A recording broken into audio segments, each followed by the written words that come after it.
this is a cave that apparently leads to the bottom of the gold mine. And also they say that the popular belief is that there are a lot of religious deities here. We are stuck at these natural barriers. Finally we are here. This is currently the spot where KGF was shot. Kolar Gold Fields, which once had the deposit of world's largest gold reserves. It was once believed that gold need not be mined here. Take one fistful of mud, it will be equivalent to holding a gram of gold. Wow! An entire township which had bustling activity is now isolated. People call it the ghost town. Days are dull, nights are dark and cold. What happened to KGF? KGF has a documented history of 2000 plus years. Ganga dynasty ruled KGF for 1000 plus years until 1004 AD. KGF came under Chola rule in 1004. After about 100 plus years, Hoysalas drove back the Cholas and took control of KGF in 1117 AD. Vijayanagara dynasty controlled KGF from 1336 AD to 1664 AD. During 17th century, the feudal lords, Mysore Wadiyars under Vijayanagara dynasty took control of KGF. Control of Mysore Empire passed from Wadiyars to Hyder Ali and then to Tipu Sultan. For few years, KGF was also controlled by the Marathas. Eventually, after the demise of Tipu Sultan in the 4th Anglo-Mysore War or Battle of Srirangpatnam, KGF fell into the laps of the East India Company. They appointed Wadiyars as feudal lords. They now had to pay taxes to the British. In 1799, one of the officers, Lieutenant John Warren, heard of gold mine stories. He ordered people to bring gold and offered huge rewards to people who brought gold. Local village people started arriving in bullock carts with heaps of mud. No way! Then he told people that he wanted to see gold and not mud. People then started filtering the mud. By filtering about 56 kgs of mud, they got 1 gram of pure gold using crude methods. By seeing this, he thought by using professional methods, one could probably extract more. Wow! So, Lieutenant Warren wrote a letter to his superiors at East India Company. After exploration, they concluded that the project is not viable. Gosh! The gold at KGF had to wait in dust for few more years until it could see the light of the day and shine. In 1871, Michael Fitzgerald Lavallee, a retired Irish soldier from British Army, had made Bangalore cantonment his home. Lavallee was always famously known for living dangerously. He had heard of gold deposits at KGF. He hired a bullock cart, travelled 100 kilometers from Bangalore to KGF and started exploring gold. He then wrote a letter to Mysore Wadiyars seeking permission. Mysore Wadiyars were apprehensive about the viability of the project and warned him. They asked him to mine coal instead. Lavallee insisted on mining gold and told that it will only help the government if he is successful in finding gold. So, he took the gold mines for a 20-year lease, took the necessary permissions and started mining in 1875. After 2 years, Lavallee ran out of his savings and couldn't run the business any further. He raised funds, formed a syndicate with other investors and army officers to form the Kolar Concessionaries Company Limited. Pressure to generate profits soon caught up to Kolar Concessionaries Company Limited as well. They had to sell KGF to John Taylor and Sons Engineering Company. This began the golden era for KGF mines. John Taylor and Sons imported advanced machinery and hired experienced engineers. They drilled, blasted and quarried many mines such as the Mysore mine, Champion Reef mine, Nudidrug mine, Oregon mine, Tank Block mine, Balaghat mine, Coromandel mine, Nine Reefs mine, Golconda shaft, Henry's mine, Tennant's mine and Gifford's mine. The process of gold mining involved gold exploration, ore extraction through drilling, blasting, storage, and then ore is transported through loco trains or bandi and brought to the surface. Over the surface, stones are crushed. Then the crushed particles goes through the mill where sodium cyanide is added and the process of segregation begins. Segregation happens due to gravity, and then gold particles go through meshes of different sizes to be classified into various grades and categories. Out of all the mines, KGF also boasts of the world's second deepest mine, in auxiliary shaft at Champion Reef with a depth of 10,555 feet or a staggering 3,217 meters. The transportation underground can be done through gauges, which are like modern day lifts for people, and the ore can be transported through loco train, which run on 25 km of underground railway tracks. There are water walls, dams, and motors underground to avoid flooding. In case of mechanical failure of gauges, all mines are interconnected through the use of circular shaft, horizontal shaft, and inclined shafts. This helps people to walk out of danger. However, mines are very dark and suffocating. Kerosene lamps are always not helpful. So, these engineers wanted bulbs and exhaust fans to stay and work in the mines. For bulbs and exhaust fans, you need electricity. For electricity, they needed power production plants. British planned for Asia's second and India's first power plant at Kolar. They took permission for construction of Shivanasamudra hydroelectric plant, which is 150 km away from KGF. They also laid out the world's longest electric transmission lines at that time. In 1902, KGF was the first town to get an electric bulb and be electrified across India and the second town across Asia. Officers wanted to discuss matters with their colleagues and superiors at UK, so a direct telephone line was laid between KGF and United Kingdom. This was India's first telephone exchange. Other developments such as railway line, railway stations to transport gold came up.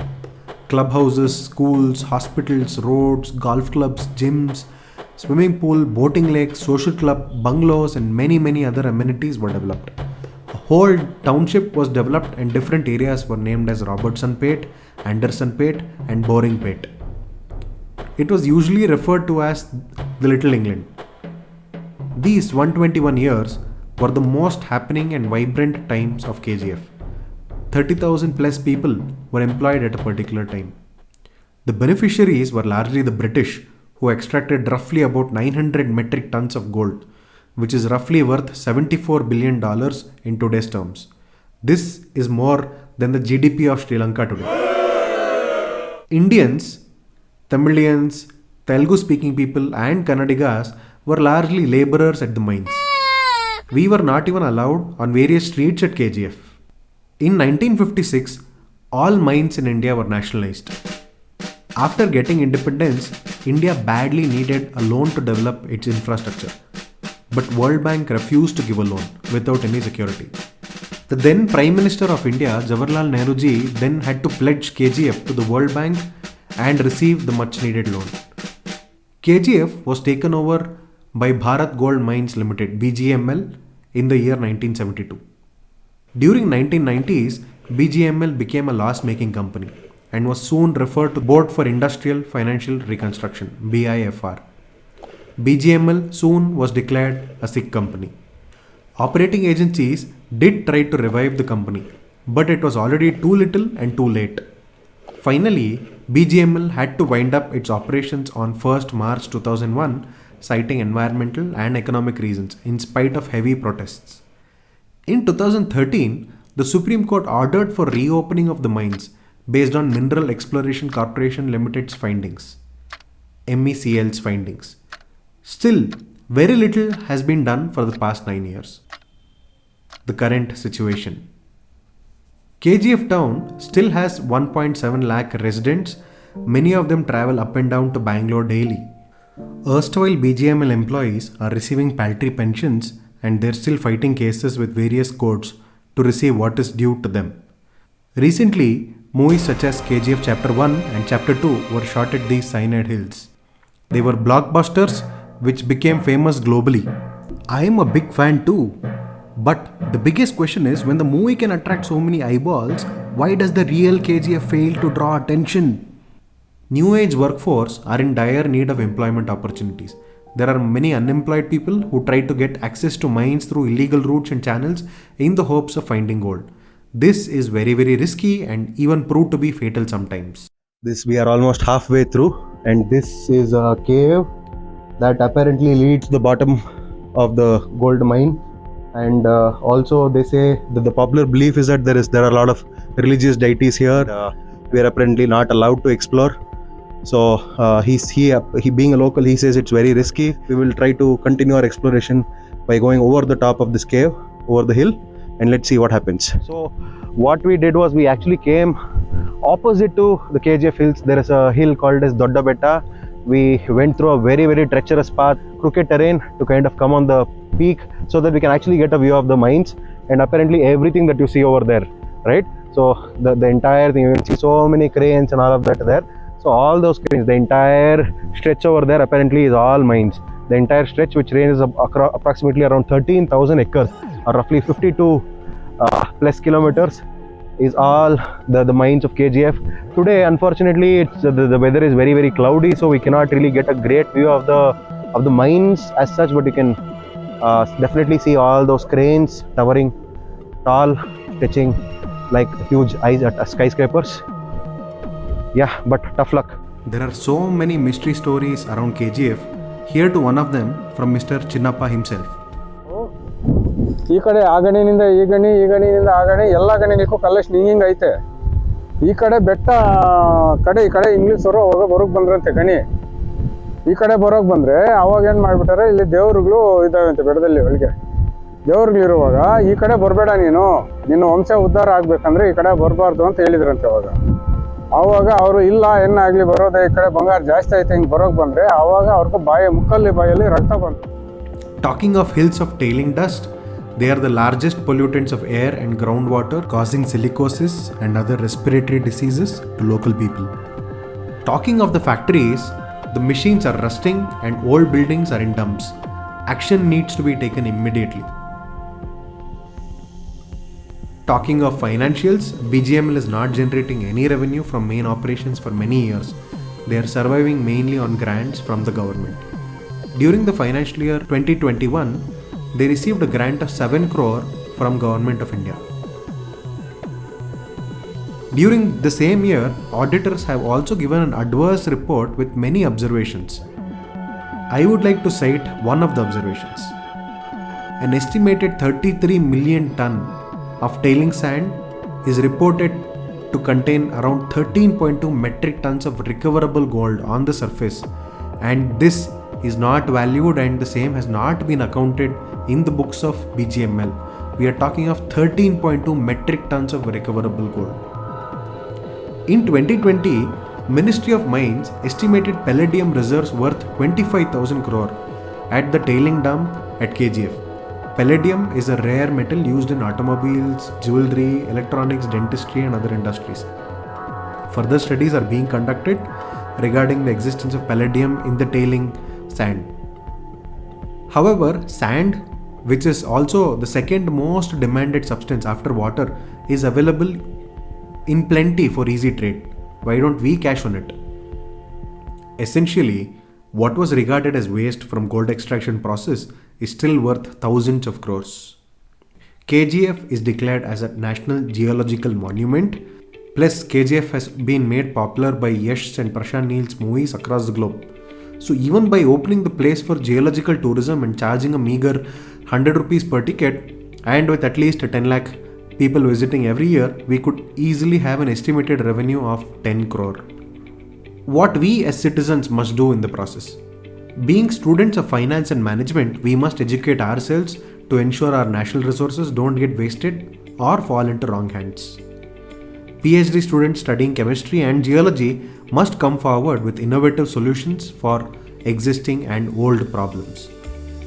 The company BGML might be a sick company, but KGF is still a golden bird worth thousands of crores.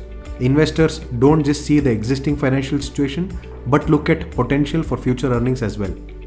So, how do you become an investor and get into the buy side?